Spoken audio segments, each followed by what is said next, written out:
Hi, I'm Scott the Miniature Maniac. Today we're talking about painting for as cheap as humanly possible.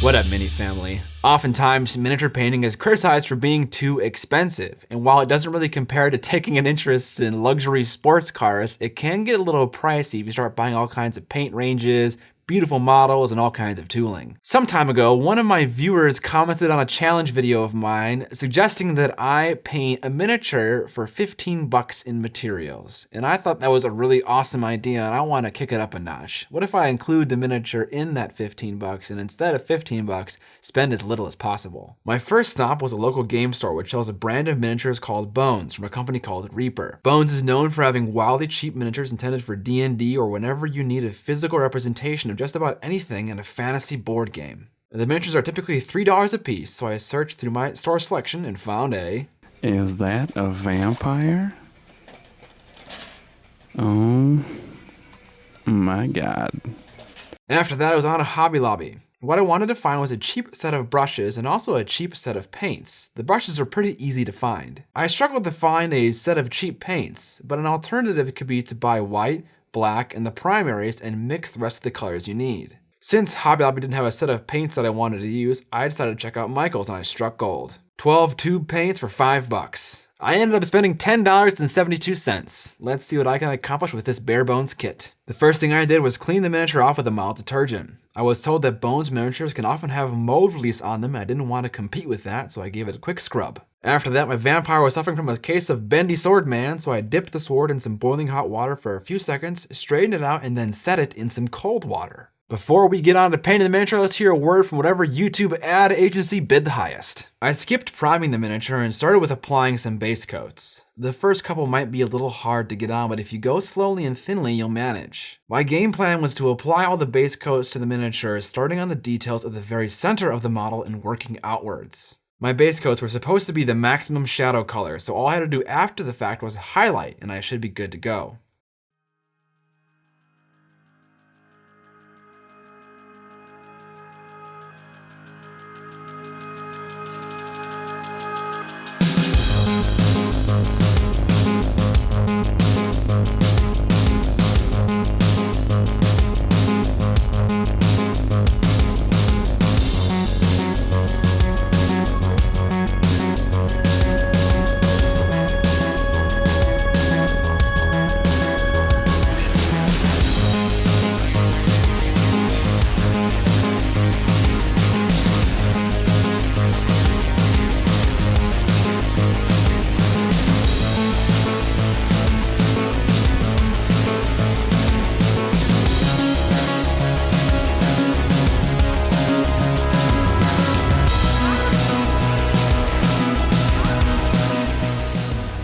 Our goal here is to achieve correct contrast. If we can distinguish the details of the figure, any flaws in blending or paint finish might go less detected. I kept the wings unpainted because I was using these to hold the miniature while I painted the rest of the body. I highlighted the miniature, focusing my brightest highlights towards the face with the intention of leading the viewer's gaze to the face and away from the other details I put less effort into.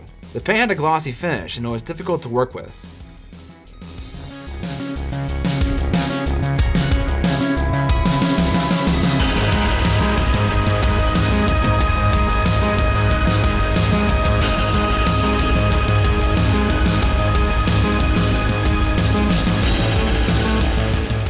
The patrons we're shouting out in this video are Jake Cook, Alex Knaus, Rob Fogarty, and Bill Walker. You guys are my most reliable source of income for the camera and hobby fund month to month. You guys are what drives the quality of these videos up, and I can't be more thankful for it. When I first got started in Patreon, I was concerned that I wouldn't ever get new patrons like month after month, and I'd have no one to shout out in a video, but I'm really happy to say and really grateful to see that there are people that are new and coming in month after month. So thank you guys for being patrons, and also thank you to the future patrons for taking an interest. If you want to find out more about my Patreon and what I offer as rewards, you can find a link to it in the description below.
ahead and purchased a metallic color, so I was left with non-metallic metal as my only option for metallics, using grays and yellows for silver and gold.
Here's the final result I was able to achieve. If I'm self-critiquing, I would say it's quite awful, but someone who's just getting started in miniature painting should be happy with this kind of result. I spent about 5 hours on this miniature because I felt like a beginner who's getting started in miniature painting isn't going to labor intensely over their first miniature for 20 or more hours. I could spend that amount of time fixing a lot of minute details, but I felt the result wouldn't be entirely honest as spending something more like 5 hours. So what about this bare bones kit did I like? Well, I was pleasantly surprised with the miniature itself and also the paint brushes. These cheapo synthetic brushes are really good and can be used in a normal kit for putting down base coats. In fact, Sam Lenz uses these brushes for 90% of his workflow, and he's able to produce pretty outstanding stuff. As for the bones models, it's about managing expectations. When you spend $3 on a miniature, you don't expect it to be as nice as a $30 miniature. But I believe if we were to scale quality down with price and you were to scale a $30 GW figure all the way down to a $3 GW figure and you scaled quality at the same time, you wouldn't get something that looked as nice as a bones figure. So I was really happy with the amount of detail on the figure and what it was that I got for $3. Now on to what I didn't like about the kit. The biggest roadblock was the dry palette. I would say it's 100% worth it to create or buy a wet palette or get a weld palette at the very least. My paints were drying in about 1.5 minutes, making it extremely difficult to work with. I think it would have been wise to purchase a brush-on primer to assist with paint adhesion with early base coats. Reaper's Primer is supposed to work well with its particular brand of miniature. I also think buying a few metallic paints would have been wise to make life easier as opposed to attempting non-metallic metal where blending was virtually impossible due to the working time of the paint on my palette and also general properties of cheap craft paint. Finally, the paint I found fairly difficult to work with due to the glossy finish. I think finding a paint brand that didn't have such a glossy finish would be very useful for a beginner. So what was the point of this experiment and what did we learn from this exercise? Well, $10.72 is an extraordinarily low price point for getting into miniature painting. And at that point, there really is no excuse for not trying it out if you have the money and the time to spend, which again, are both pretty low investments. That being said, these low quality materials and tools can potentially lead to a bad first time experience. But if that's all you can afford, you shouldn't let that get in the way of at least trying. I know some people who have started the hobby with kits very similar to this and it didn't really discourage them. One might say that if you're really into the idea of painting miniatures, having tooling that isn't the greatest might not really discourage you. If you have a few more bucks to spend, I would recommend getting a Vallejo model color paint set or a Reaper MSP paint set, and also a wet palette, either buying one or building one.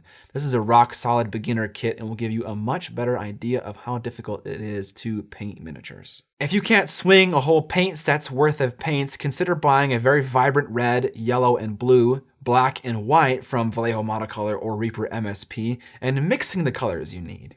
This makes it a little bit more difficult because you need to understand basic color relationships, but this can help for your future painting if you understand these. Additionally, there are extra steps to miniature painting that you may want to employ if you want to get a better finish.